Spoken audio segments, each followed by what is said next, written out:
The coffee was lukewarm by the time I finished my rounds at Mercy Heart Clinic.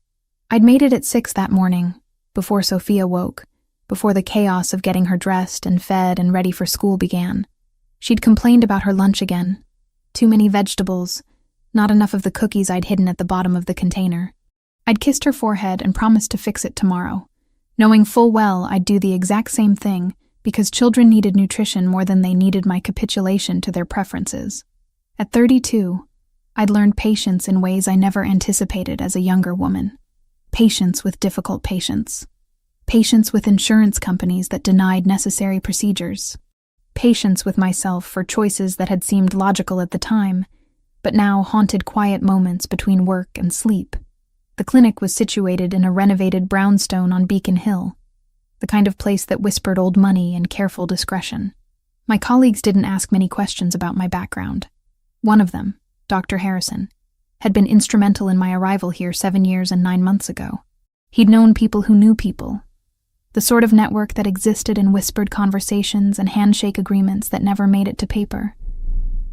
When I'd come to him terrified and desperate, my world collapsing around shoulders too young to carry such weight, he'd listened without judgment and moved mountains. The pregnancy had been the catalyst for everything, not the pregnancy itself. Many women carried babies and built lives around them.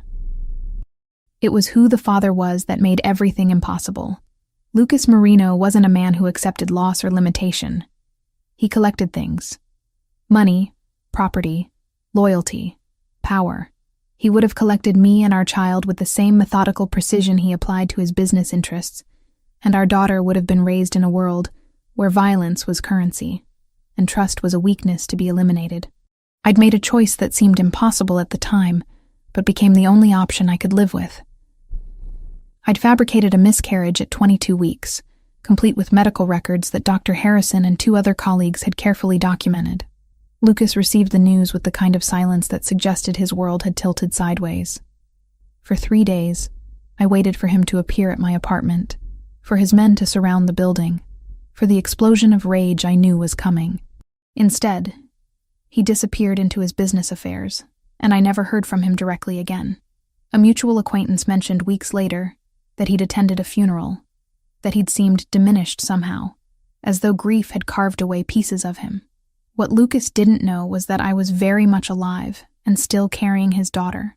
The Federal Bureau of Investigation came into my life on a Tuesday, which seemed like poor timing for something that would unravel everything I'd constructed. Special Agent Morrison was professional and unremarkable, the kind of person you'd forget 5 minutes after meeting them if not for their government-issued credentials and the weight of authority they carried. He found me in the clinic parking lot after my shift, stepping out of a nondescript sedan like he'd been waiting for me specifically. "Dr. Jessica Mitchell?" he asked, though his tone suggested he already knew the answer. "Who's asking?" I kept my keys in my hand, keys positioned between my knuckles because Dr. Harrison had taught me that much, at least. Self-defense for those of us with small daughters dependent on our survival. Special Agent Morrison, FBI. He didn't reach for credentials, just held them up from his pocket. "I'd like to talk about your death certificate." The parking lot suddenly felt too exposed. "I'm not discussing anything without my attorney present. Your attorney would probably tell you that cooperating would be significantly more advantageous than obstruction of a federal investigation." He wasn't threatening exactly. His voice remained conversational, almost friendly. "The falsification of a death certificate is a serious matter, Dr. Mitchell. But we're not interested in prosecuting you. We're interested in understanding why someone in your position would go to such extreme lengths to disappear." Sophia was with her after-school program until 6. I had 45 minutes. "I want immunity," I said. "Complete immunity. Written. Get in the car." The sedan was government-issue practical. Gray interior, minimal comfort, the faint smell of coffee and something chemical underneath. Morrison drove toward the waterfront, a deliberate choice of neutral ground that suggested he'd done this before. He explained as we drove that my original disappearance had been efficient, but not perfect. Records from Johns Hopkins Medical School had been cross-referenced with state licensing databases.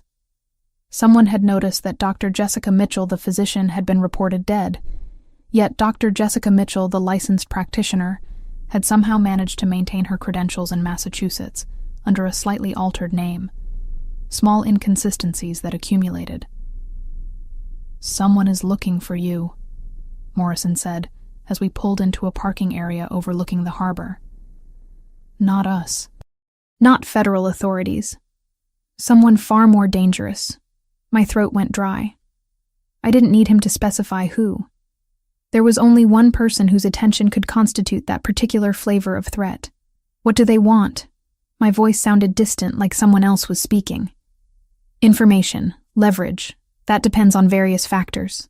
Morrison turned to face me, his expression genuinely sympathetic in a way that made everything worse. "You have a daughter, 7 years old, born approximately 9 months after you were supposed to have miscarried." Every protective instinct I possessed roared to life. "Sophia has nothing to do with this." "Sophia." He repeated the name like he was confirming something. "That's a beautiful name. Italian origin. Your daughter's father is Italian, isn't he?" "Lucas Marino?" I didn't answer. The question hung in the sedan like something with weight and teeth. "Here's what we know," Morrison continued. 7 years ago, you became romantically involved with a significant player in organized crime. You became pregnant. You disappeared. To anyone who knew Lucas Marino, you died.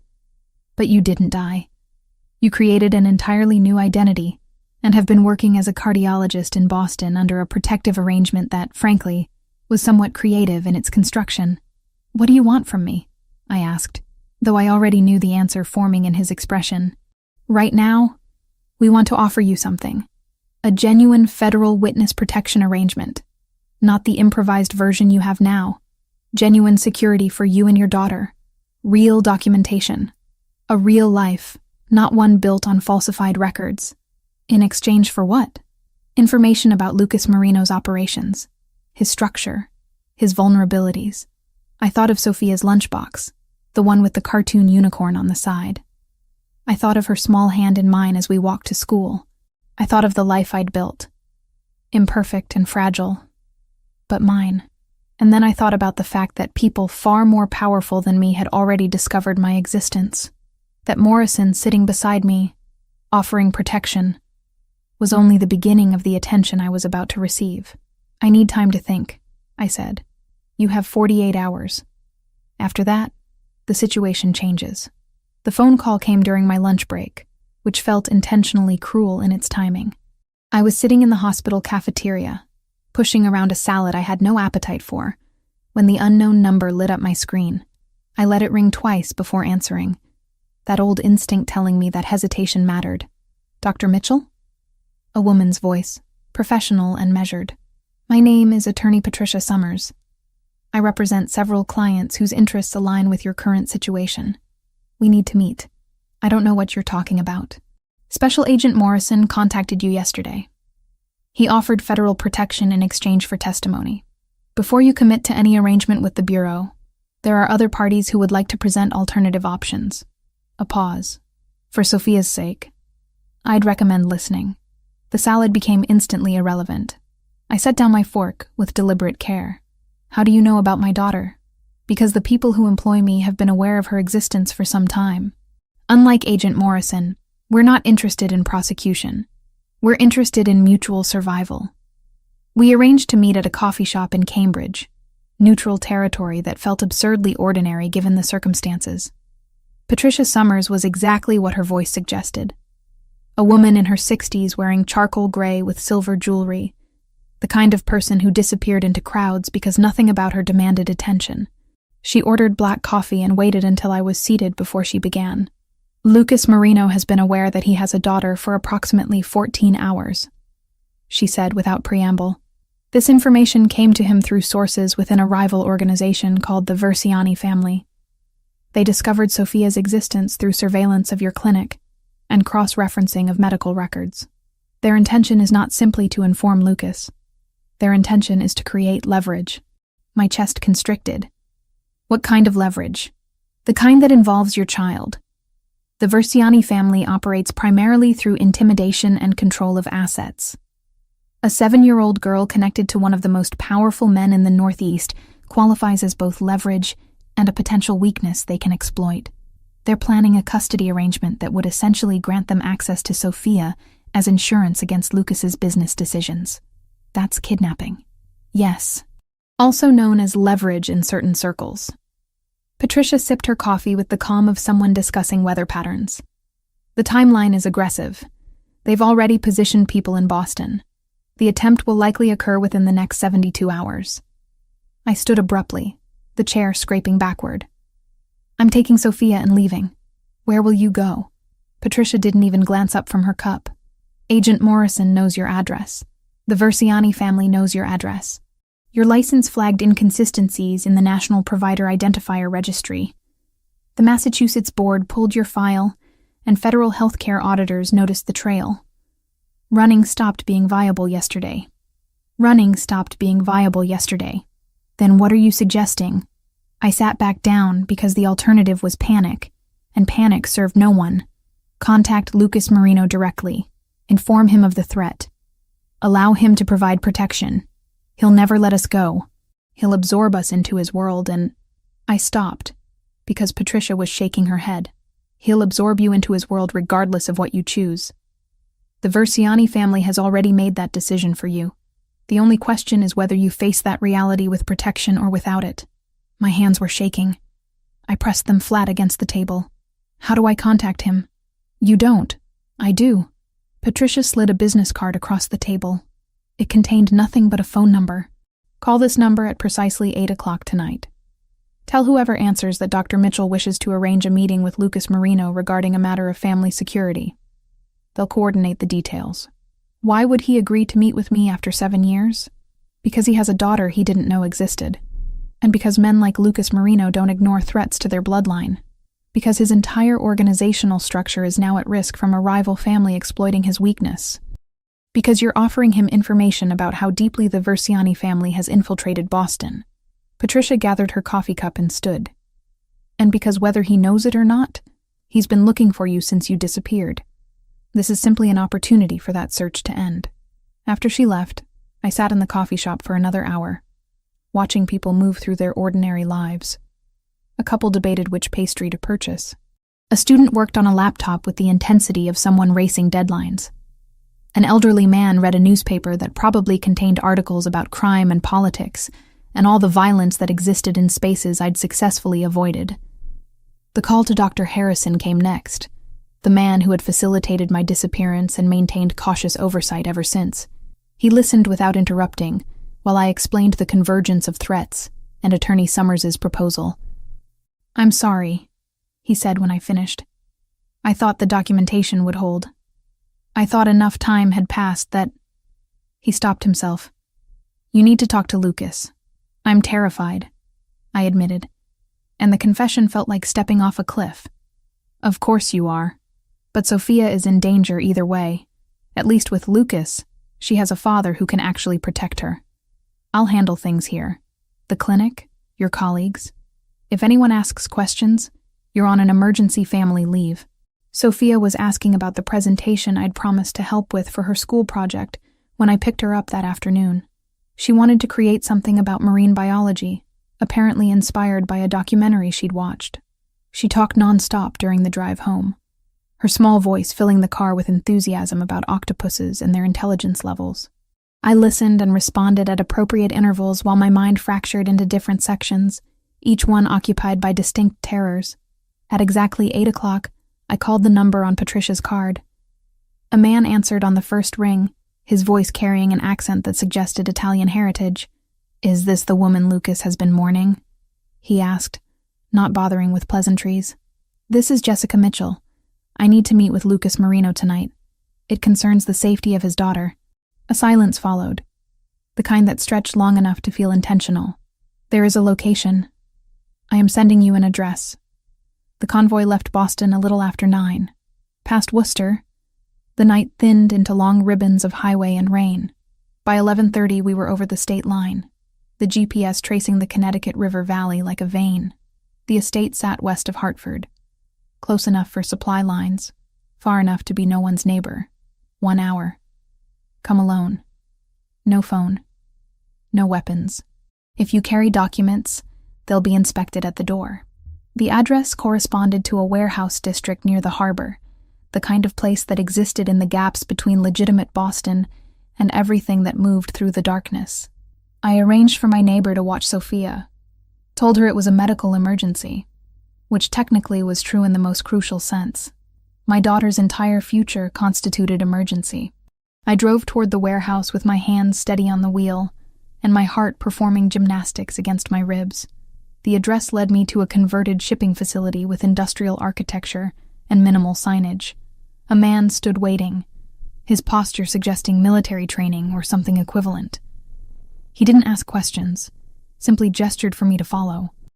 The interior was all exposed brick and metal, and then suddenly we were in an office with floor-to-ceiling windows overlooking the harbor. Rain had begun to fall, the kind of steady precipitation that suggested it would continue indefinitely.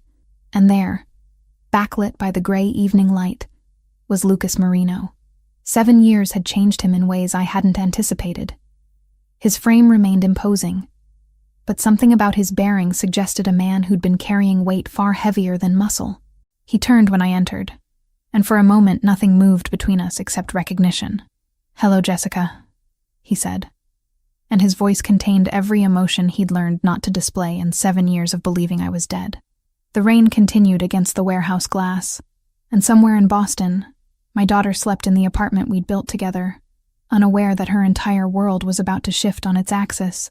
The silence stretched between us like something alive. Lucas stood motionless, his features carved from shadow and harbor light, processing what his eyes were telling him. 7 years of believing I was gone, and now I occupied space in his office like some impossible ghost made flesh. "You're alive," he said finally, and the words carried an inflection I couldn't categorize. Not question. Not quite statement either. "Yes." He turned away from the window, and the movement revealed the true cost of those 7 years. His frame was still imposing, still commanded attention, but the way he held himself suggested someone who'd learned to carry grief like it was structural. A scar I didn't recognize traced his right jawline, puckering down toward his neck. "The child is mine." Not a question. I pulled the documents from my satchel. Birth certificate, Sophia's medical records, photographs spanning 7 years. Each one a small rebellion against the life he would have insisted on. He studied them with the methodical precision of someone reading financial reports, and I watched him reconstruct the mathematics. 7 years and 9 months. The timeline aligned perfectly with the pregnancy he'd mourned, with the daughter he'd never known existed. "Her name is Sophia," I said. "She's 7 years old. She's intelligent and careful, and she plays violin badly but with genuine enthusiasm." Lucas set the documents on his desk with deliberate care. When he looked up at me, his expression had shifted into something harder, more dangerous. "You disappeared from a hospital. You faked your death. You carried my child across state lines and hid her from me for 7 years. He paused, each word becoming a separate sentence. "And you want to tell me about her violin lessons? I want to tell you that she's safe. I want to explain why I made the choice I did. And I want you to listen before you decide what happens next." "I've already decided what happens next." He moved toward me, closing distance with predatory intention. "You're going to tell me everything. Where she is, how you arranged the documentation, who helped you. The Versiani family is planning to take her." I spoke without inflection, stating fact as though his fury hadn't just filled the room like something physical. "They discovered her existence 2 days ago through surveillance of my clinic. They've already positioned people in Boston. They want leverage against you. And Sophia qualifies as both an asset and your weakness." Something flickered across his face. Not fear exactly, but the recognition of a threat to his control. His jaw tightened, and I watched him recalibrate his priorities. "How do you know this?" he demanded. "Because a lawyer named Patricia Summers contacted me and explained the situation with more precision than I would have preferred. Because 3 separate parties are now interested in my daughter's location and my cooperation. Because hiding stopped being viable the moment the FBI started investigating the falsification of my death certificate." Lucas moved to the windows, his silhouette cutting stark against the rain-streaked glass. Boston sprawled below us, all lights and movement, and somewhere in that city was my daughter sleeping in blissful ignorance of the forces converging toward her. "Tell me what they want," he said. I explained the Versiani family's strategy: custody arrangement that would grant them access, insurance against his business decisions, the timeline that suggested they would move within 72 hours. I provided details about the surveillance patterns Patricia had mentioned, the specific locations where Versiani operatives had been positioned. I offered information that wouldn't exist in his intelligence network yet, because it came from sources operating outside traditional crime family channels. The FBI is also involved, I added. Special Agent Morrison approached me about entering witness protection. They want testimony regarding the organized crime connections you've built, but they're secondary to the immediate threat. The Versiani family moves first. Lucas turned from the window and his expression had transformed into something colder than anger. You came here because you need protection. I came here because she needs protection. Because I've exhausted every other option. Because no matter what I choose, Sophia's world has already changed. I met his gaze directly. The FBI will find her eventually. The Versiani family plans to find her in 72 hours. Running with her accomplishes nothing except delaying the inevitable. He nodded, a single gesture laden with consequences. She'll come here tonight. Both of you. I won't allow her to be absorbed into your world as though she's simply another acquisition. She's my daughter. She's already part of my world. His tone suggested he was stating biological fact rather than negotiating. The only question is whether her existence becomes an actual liability, or whether I ensure she becomes untouchable. That's not how this works. You don't get to dictate the terms of this arrangement. His voice dropped, and the danger in it became absolute. You had 7 years to make decisions. That period has concluded. Now I make the decisions. 1 call every Sunday, 30 minutes, he said. No recording, no tracing. If we can't trust the boundary, we change the boundary. Before I could respond, his phone buzzed. He checked it with practiced efficiency, and whatever the message contained shifted his entire demeanor. He made 3 rapid calls, speaking in Italian to people who apparently operated in his immediate orbit. Resources were diverted, locations were secured, personnel were mobilized toward Boston with the efficiency of someone who'd anticipated exactly this scenario. Your daughter requires protection tonight, he said when he finished. My men will be in Boston within 4 hours.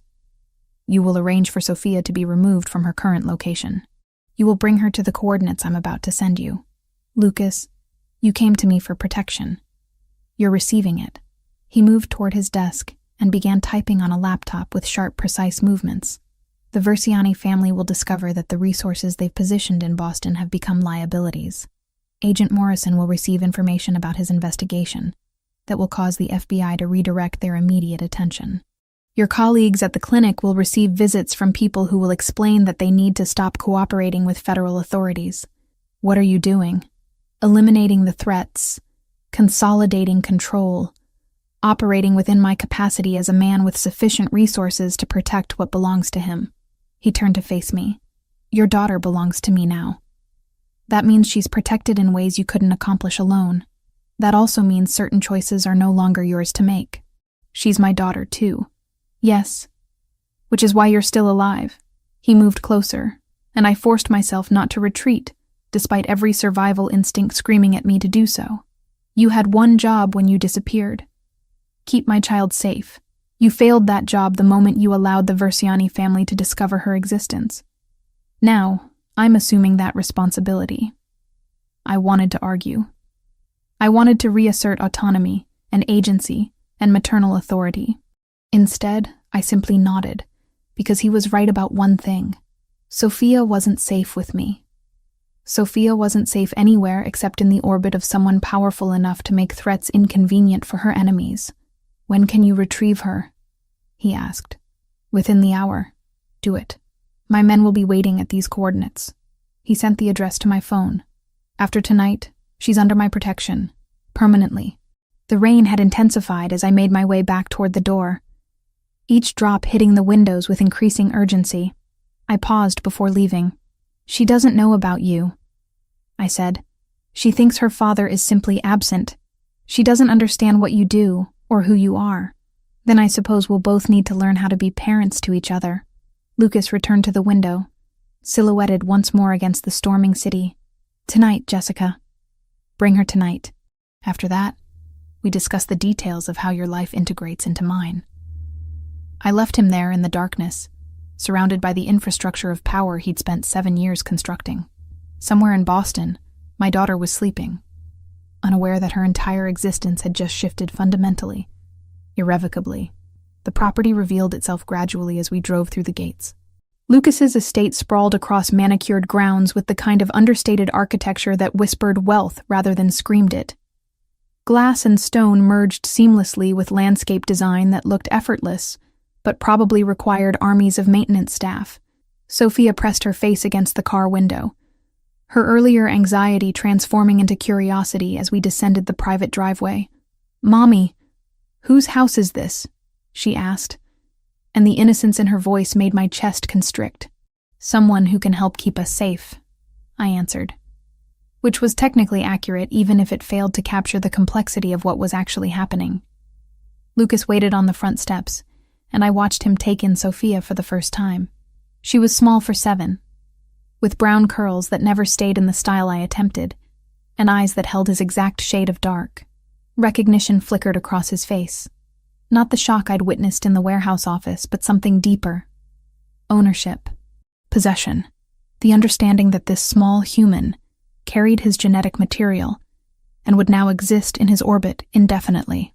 "Sophia, this is Lucas," I said carefully. "He's going to help us stay safe for a while." She studied him with the unfiltered assessment children performed without social filters. "Are you a doctor like Mommy?"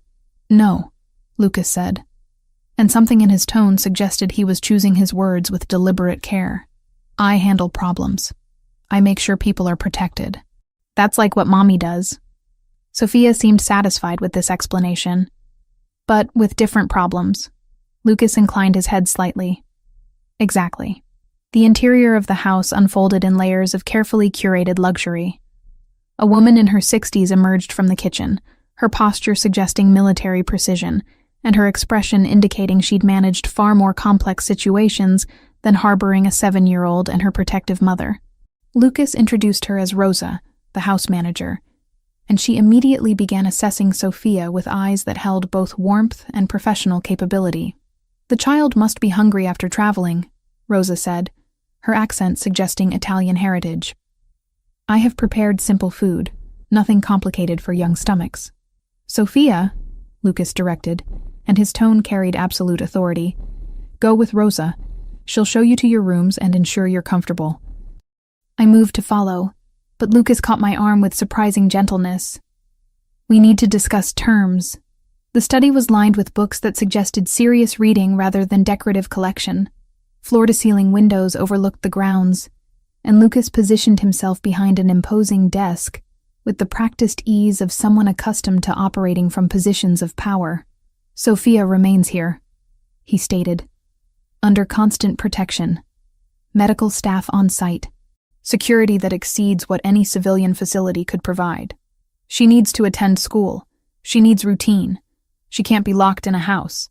She'll have tutors on site initially. Once the immediate threat from the Verziani family is neutralized, we'll discuss external arrangements." He paused, studying me with an intensity that suggested he was assessing not just my words but my capacity to resist. "You'll remain as well.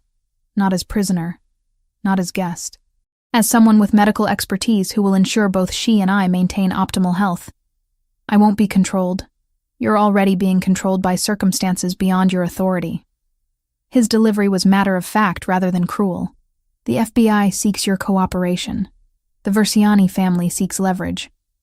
I'm offering structured protection within reasonable parameters.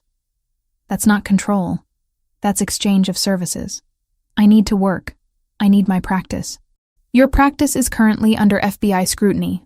Continuing to work there exposes Sophia to ongoing surveillance and potential interference." He leaned back in his chair. "However, I have connections with private medical facilities. You could maintain your license and work within secure environments that don't compromise her safety." The logic was undeniable, which frustrated me more than if he'd simply demanded obedience. "And what exactly are the terms of this arrangement?" "You provide medical care as needed. You confirm Sophia is being treated appropriately. You don't attempt to leave the property without authorization. You don't contact federal authorities. In exchange, Sophia has security that's effectively impenetrable.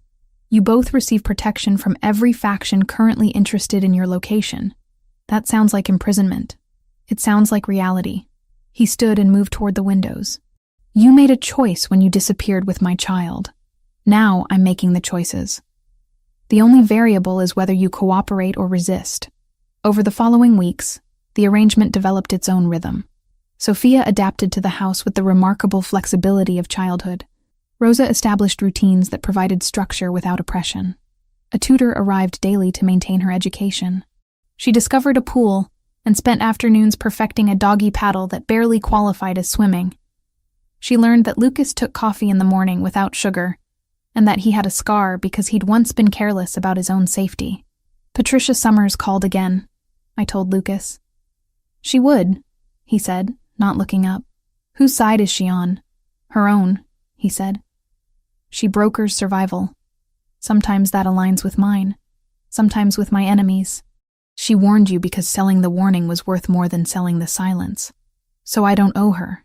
You don't owe anyone who makes a living from leverage, he said. You just pay the price that keeps you standing. I watched them interact with an emotional complexity I hadn't anticipated. He would appear in doorways and ask about her day with genuine interest. He listened to her descriptions of butterfly species she'd learned about with the attention of someone who actually wanted to understand her thoughts.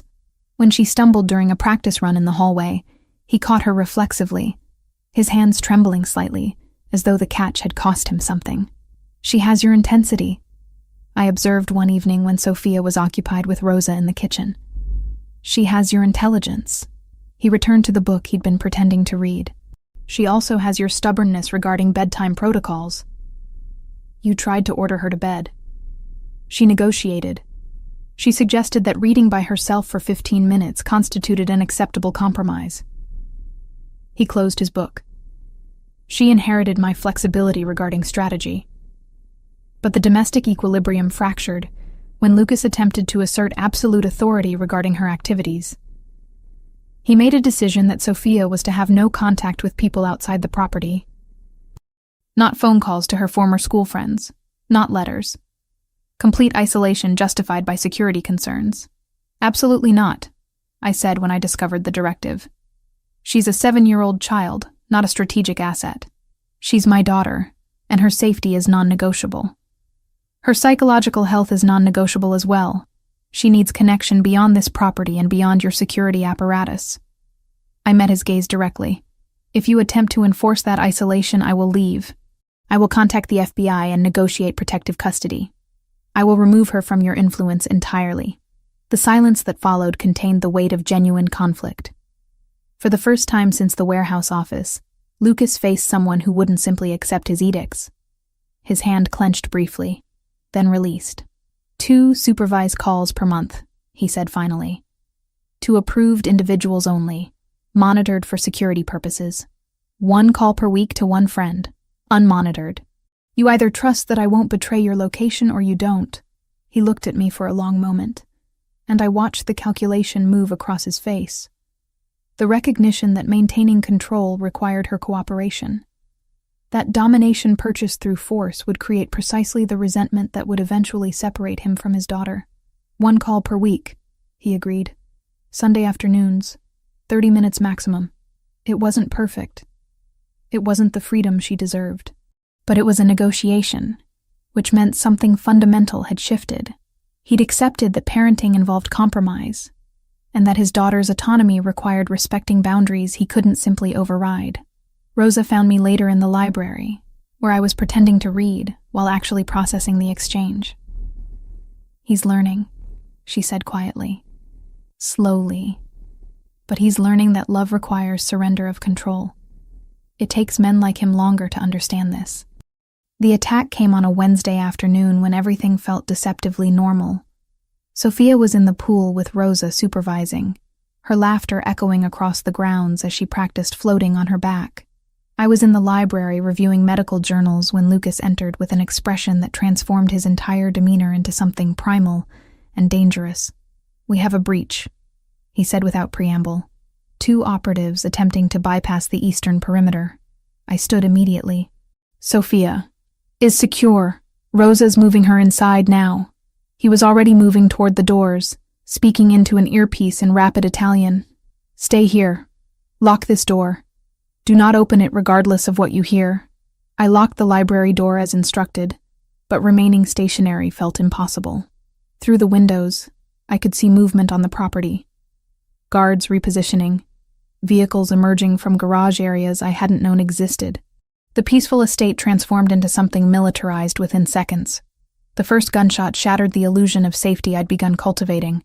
Then another. My medical training kicked in despite my panic. Gunshots meant injuries. Injuries meant hemorrhage, shock, trauma that required immediate intervention. I ignored Lucas's instruction and moved toward the hallway just as chaos erupted.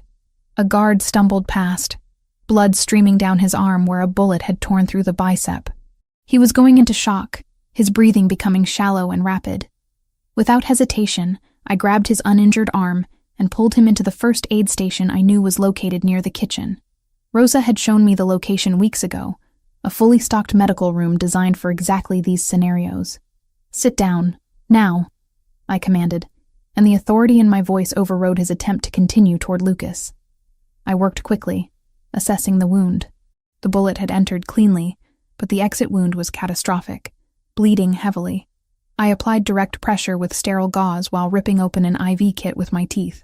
The guard, Marco, I heard someone shout his name, was pale and shaking. I'd done a trauma year before cardiology. Knife wounds at 3 a.m., gunshots that argued with statistics. The protocols lived in my hands even when adrenaline tried to steal them. You're going into hypovolemic shock, I explained while working. I need to get fluids into you. This is going to hurt. The boss needs me. Marco attempted to move. The boss needs his people alive. Stop moving. I secured the IV line and started saline running at maximum rate. The bleeding was slowing but not stopping. I needed to get him to a proper hospital, but first I had to stabilize him enough to survive transport. Pressure dressing, antibiotics, pain management. My hands moved through protocols I'd performed hundreds of times, except those times had never involved armed intruders and property security measures. Through the aid station window, I watched guards move with tactical precision toward the eastern side of the property. Lucas appeared for a moment, and even from this distance, I could see the lethal focus on his face. This wasn't the man who'd negotiated with me about Sophia's phone calls. This was the infrastructure of violence he'd built his life upon. The firefight lasted maybe 8 minutes, though time compressed into something unmeasurable. Then silence. The kind of silence that suggested the threat had been neutralized or had retreated. I kept working on Marco, managing his vitals and trying to calculate whether he needed emergency transport or if he could survive with my immediate care. Lucas appeared in the aid station doorway, and blood wasn't his. That mattered. He assessed the situation with a single glance and nodded approvingly. The threat is contained, he said. One operative is dead. One is captured. They attempted a direct extraction of Sophia from the pool area. My hands stilled momentarily, despite my effort to maintain composure. If Rosa hadn't already been moving her, if I hadn't immediately, she's safe, Lucas said, and his voice carried an edge of something I'd never heard before. Genuine fear, quickly suppressed. Rosa had her inside the moment the first perimeter alarm triggered. I returned focus to Marco, whose bleeding I'd managed to slow to something manageable. He needs hospital-grade care. The wound is serious but survivable if we get him surgical intervention within the next 2 hours. Ambulance arrives in 20 minutes, Lucas confirmed. You did well. Efficiently. You saved his life. I did what any medical professional would do.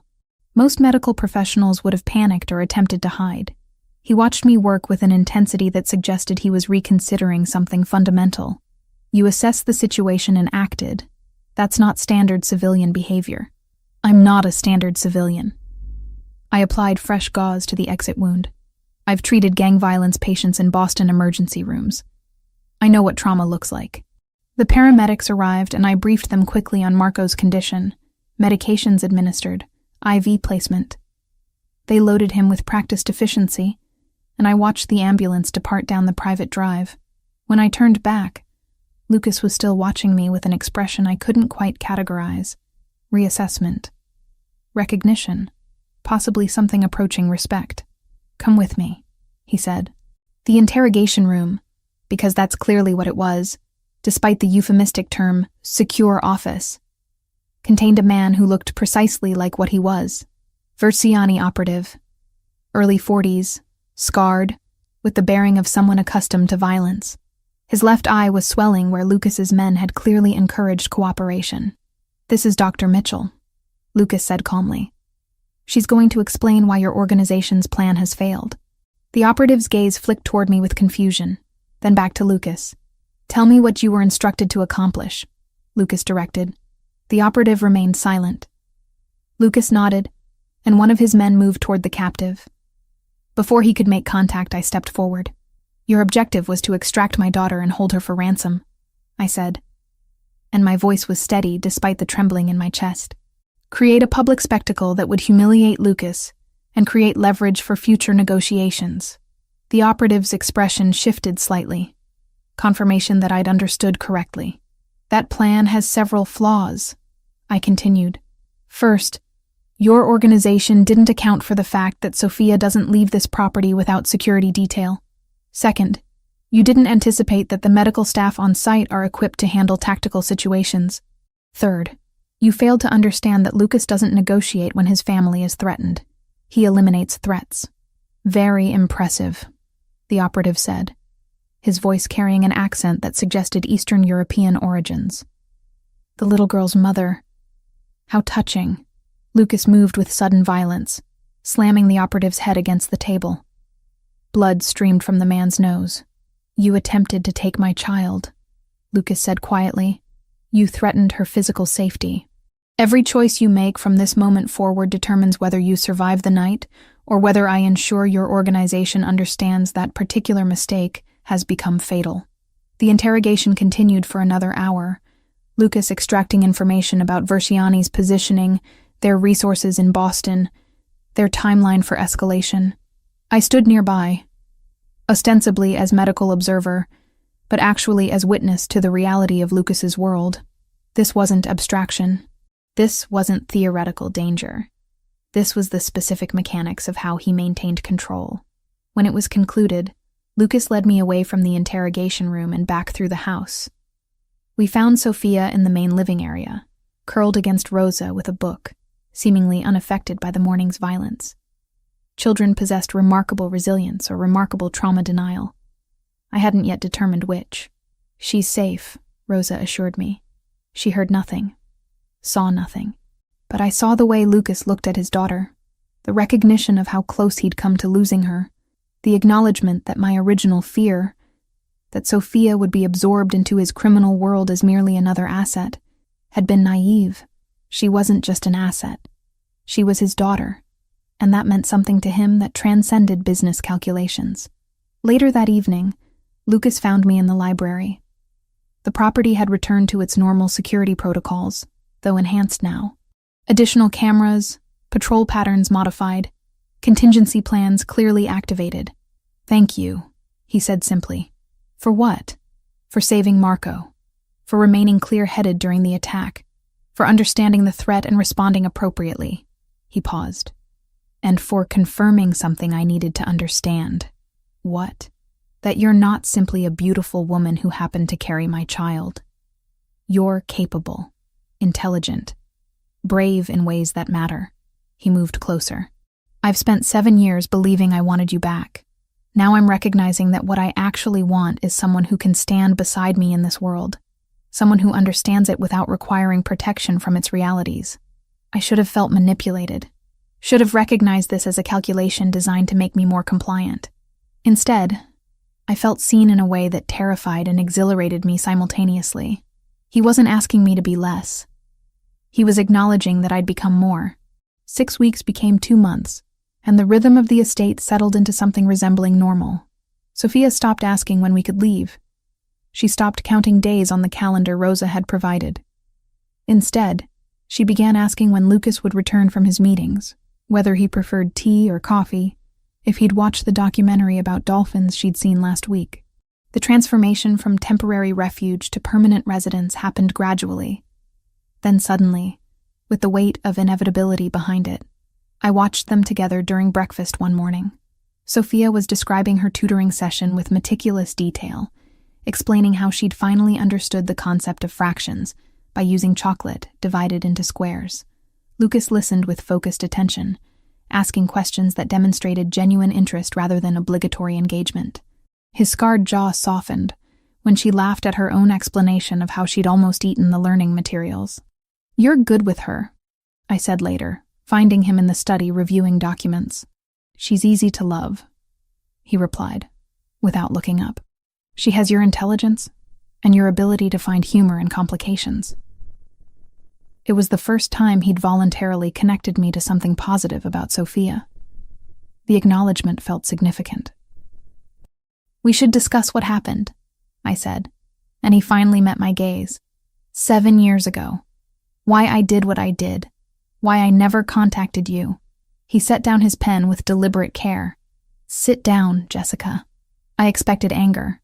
I anticipated defensive justifications for his world and his choices. Instead, he simply waited while I arranged myself in the chair across from his desk. "I was terrified," I began, and the admission felt like stepping off a ledge. "When I realized I was pregnant, everything I understood about you crystallized into something impossible. You operated in an environment where violence was operational strategy, where loyalty was purchased through fear or obligation, where family members were viewed as leverage. I couldn't bring a child into that reality, so you created a fiction instead." His voice held no accusation, just observation. "I created an alternative." I held his gaze. "Yes, it was built on lies. But it was built on the principle that Sophia deserved a childhood unburdened by your world. She deserved safety that wasn't predicated on her value as leverage. And did you find that safety?" he asked quietly. "In Boston, alone, raising her with fabricated documentation and constant vigilance against discovery." "No," I admitted, "which is precisely why I'm here. Because your world, terrifying as it is, apparently provides what I couldn't build alone." He stood and moved to the windows, his silhouette becoming familiar in a way that unsettled me.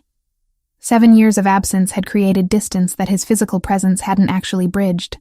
"When you disappeared, I lost something I didn't realize mattered that much," he said without turning.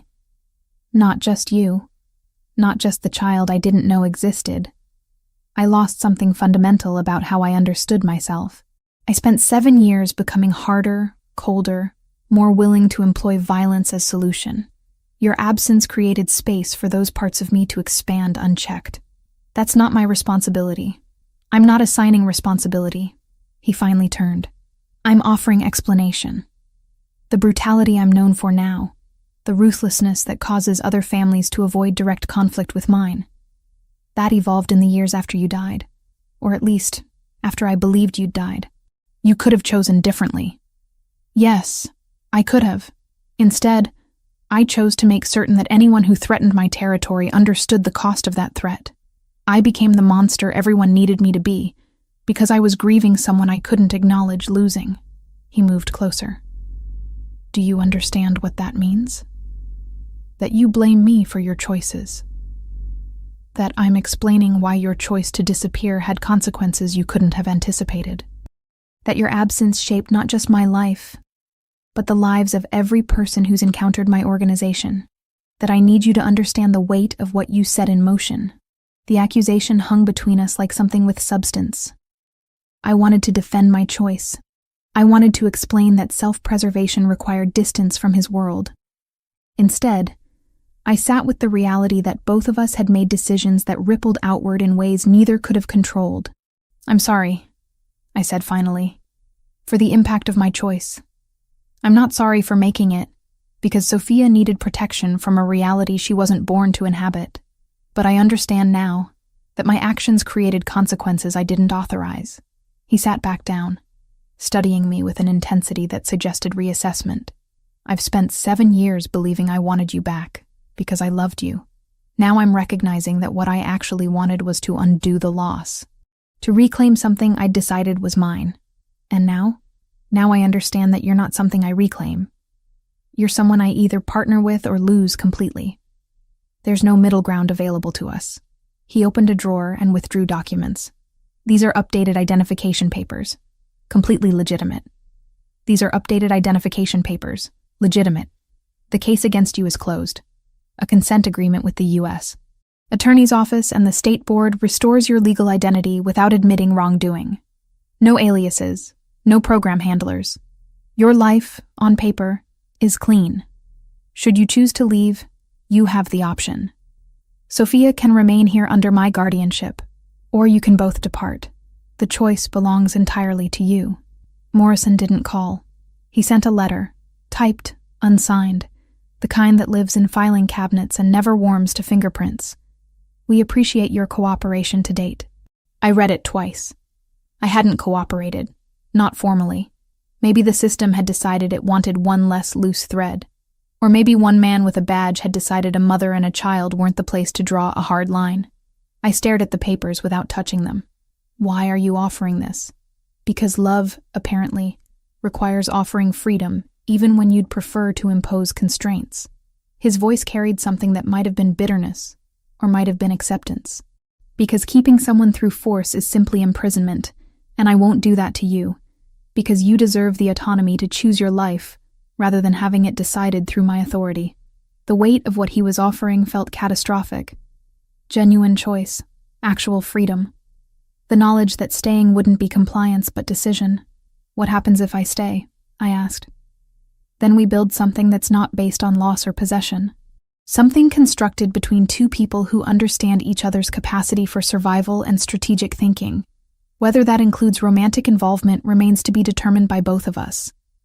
But it would be built on foundation of mutual respect rather than my domination. I picked up the documents and set them aside unopened. I need time to process this. You have all the time you need, he said, and meant it. That night, I watched Sophia sleep in the room that had become genuinely hers. Her violin sat in the corner, her school materials organized on the desk, her possessions accumulated into the artifacts of belonging. The question wasn't whether I could build a life here. The question was whether I could accept that staying meant acknowledging that my world had fundamentally changed, and that change wasn't entirely negative. The evening Sophia asked me directly when we were leaving was the moment I understood that staying had already become my choice, whether I'd consciously made it or not. We were in her room after dinner, and she was arranging her violin on its stand with careful precision.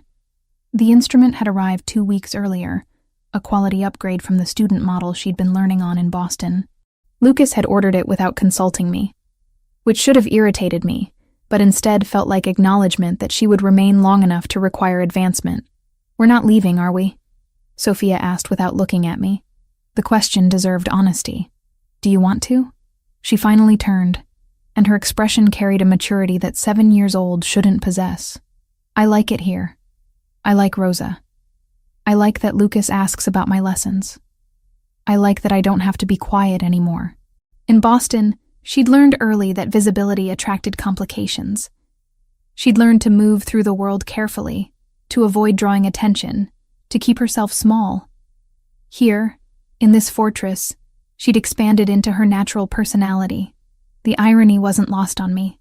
After she slept, I found myself standing at the windows of Lucas's study, watching the grounds settle into nighttime darkness. The property had become familiar in ways that spoke to permanence. I knew which hallways creaked. I knew that Rosa took her evening tea in the kitchen around 9. I knew that Lucas reviewed documents in his office until nearly midnight. His concentration absolute. Knowledge that accumulated into belonging. The attack at the pool 3 weeks ago still existed in my peripheral awareness. The recognition that Sophia had been vulnerable, not because of my failure, but because no single person's protection could be comprehensive against organized forces. Lucas's security had proven superior not through any superiority I could have provided, but through infrastructure and resources that only someone in his position commanded. I was terrified. The acknowledgement felt like stepping off a ledge. Not of Lucas or his world, though those warranted fear. I was terrified of the reality that I'd spent 7 years believing I could protect Sophia through isolation, and that belief had been systematically dismantled. The Versiani family would still operate after I left if I left. The FBI would still investigate. The only difference would be that Sophia faced those threats without the protection Lucas had already proven capable of providing. He found me at the windows without my having heard him enter. That had become typical. His movement through space contained the silence of someone trained in violence. "You've been quiet for 3 days," he said. "I've been thinking. About leaving." It wasn't a question. About whether I'm using that as escape, or whether I'm actually contemplating it. He moved to stand beside me, maintaining distance that felt respectful. "And which is it?" "I realized something after the pool incident," I said. "I realized that my mythology about independence was precisely that. Mythology. The belief that I could build something sustainable for Sophia through isolation. But isolation doesn't create safety. It creates vulnerability disguised as autonomy. That's not a revelation," he said quietly. "That's acceptance of reality. The distinction matters."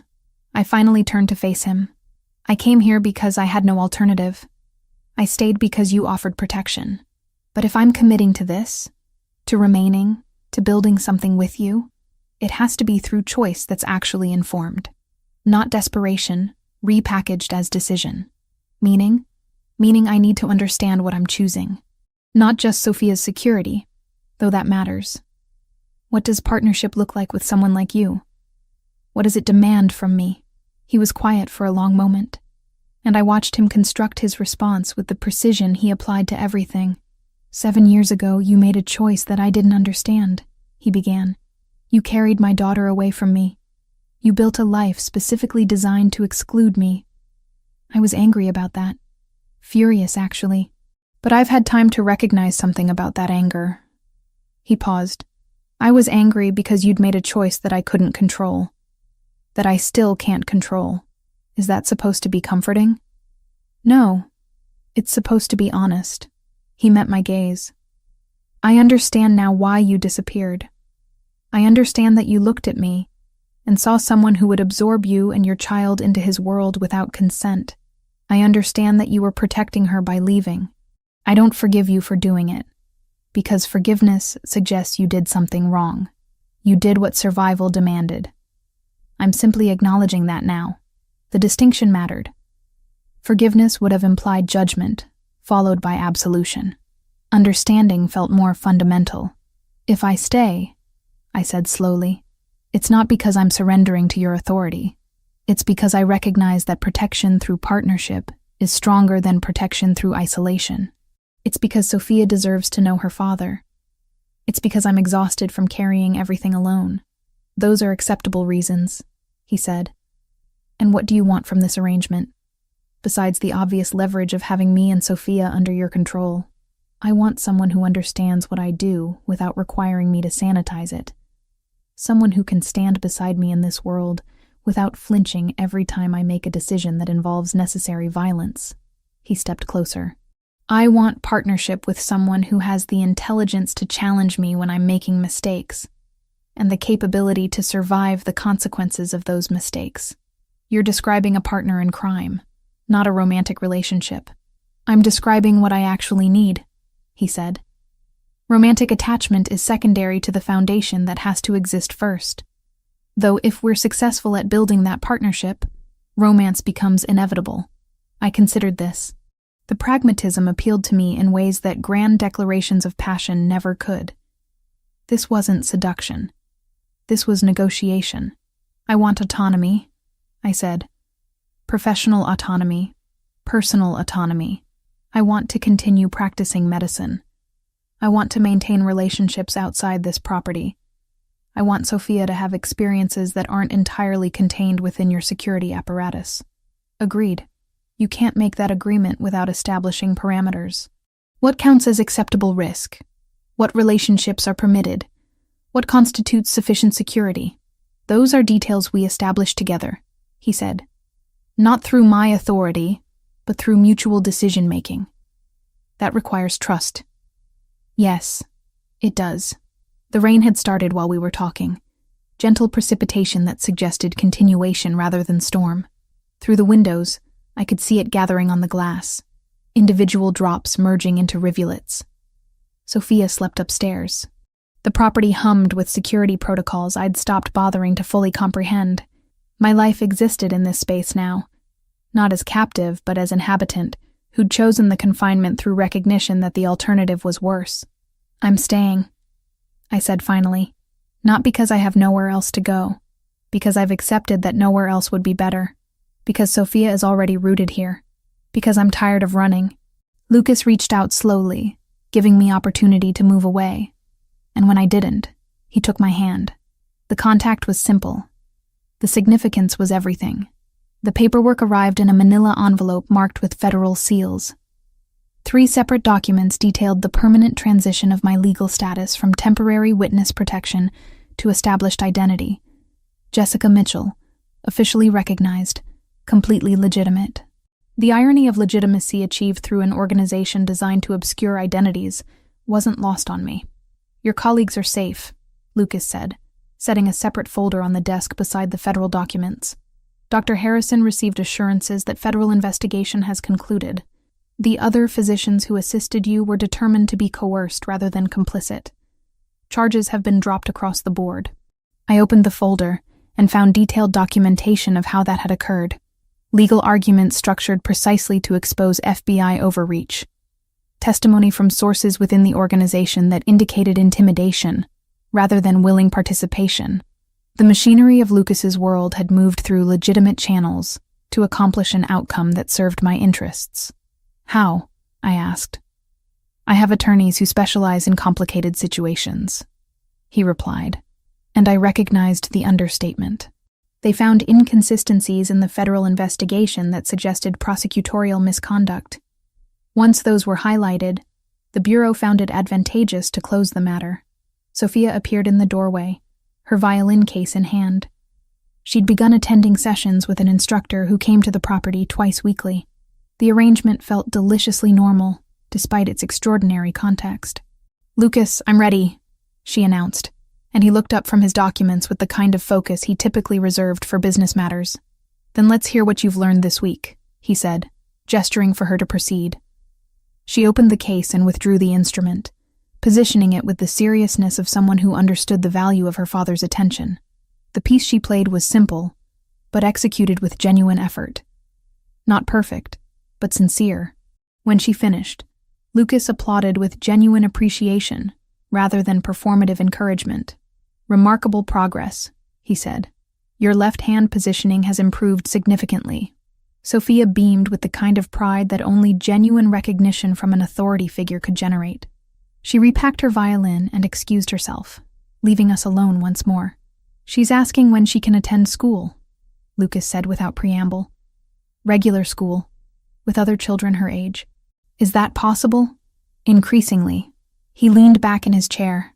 "The Verciani threat has been substantially neutralized. They lost operatives, resources, and credibility when their extraction attempt failed. Other organizations have begun recognizing that threatening my family incurs costs exceeding potential benefits." I understood what he was saying beneath the words. The world had settled into a new configuration, where Sophia's security was integrated into Lucas's reputation. Harming her would be interpreted as unprecedented disrespect. He'd made her untouchable through the same mechanisms that made him dangerous. "What about my practice?" I asked. "I've arranged access to a private medical facility in Hartford, 12 miles from the property. You can establish a legitimate cardiology practice there. Federal authorities won't interfere because your situation has been officially resolved. Patients will be carefully vetted to ensure no security complications arise." The fact that carefully vetted meant Lucas's operatives would investigate anyone seeking my medical services was something I'd accepted as necessary trade-off. Autonomy within parameters remained preferable to autonomy without safety. That evening, Sophia was asleep by 9. I moved through the quiet house with the familiarity of someone who'd inhabited it long enough to understand its rhythms. The library called to me, and I found myself selecting a novel I'd abandoned weeks ago. Reading became impossible when Lucas arrived back at the house around midnight. He moved through the doorway, with barely noticeable favoring of his left side. I set down my book immediately and approached him. "What happened?" I asked, already scanning for visible injuries. "Nothing significant. A situation in Boston required my presence. A rival family attempted to re-establish presence in our territory." The discussion became somewhat physical. I lifted his shirt, revealing fresh bruising along his ribs. No cuts, no bleeding, but the kind of damage that suggested genuine confrontation rather than minor disagreement. "Sit," I commanded, and he complied without resistance. I retrieved the medical kit I'd begun keeping in the library's lower cabinet. Examination revealed no fractured ribs, but significant bruising. I applied pressure with practiced efficiency, documenting the injury in my mental catalog of his various scars and marks. "You should have someone look at this," I said, though I was someone. I was his someone, apparently. "I do," Lucas replied, watching me work. "You." The moment contained nothing dramatic. No declaration, no orchestrated romance. Simply the recognition that I'd become someone he trusted with his vulnerability, that I'd accepted a role that transcended the categories I'd originally attempted to maintain. "This is becoming a pattern," I observed, applying topical medication to the worst of the bruising. "I'm aware," he said. "Consider it evidence that our partnership is constructing itself through practical necessity rather than theoretical agreement." Sophia arrived in the study doorway, half asleep, seeking water before fully settling into sleep. She took in the scene without alarm, apparently having absorbed the reality that her father's world involved occasional physical complications. "Lucas got hurt again," she said to me, not as accusation but as statement of fact she'd internalized. "Nothing serious," I assured her. "Go back to bed. I'm taking care of it." She accepted this explanation and wandered back toward her room, and I continued my work on Lucas's ribs while moonlight filtered through the windows. The light was gentle rather than dramatic, silver rather than golden, illuminating the ordinary domesticity of a woman treating her partner's injuries while their daughter slept upstairs. This was life now. Complicated, dangerous in ways I couldn't fully control, structured around a man whose profession would never become respectable, but it was also stable. Sophia had a father who loved her intelligently. I had professional autonomy and genuine security. We existed in a configuration that wasn't the life I'd originally envisioned, but had become the life I'd consciously chosen. "Thank you," Lucas said, as I secured the final bandage. The gratitude encompassed more than medical attention. I didn't respond with words. Instead, I allowed my hand to rest on his chest for a moment longer than clinical necessity required. The contact meant everything. We'd constructed something between us that defied simple categorization. Not romance exactly, though elements of that existed. Not partnership in business, though practical cooperation defined us. Something else entirely. Something built through mutual understanding of what survival actually required.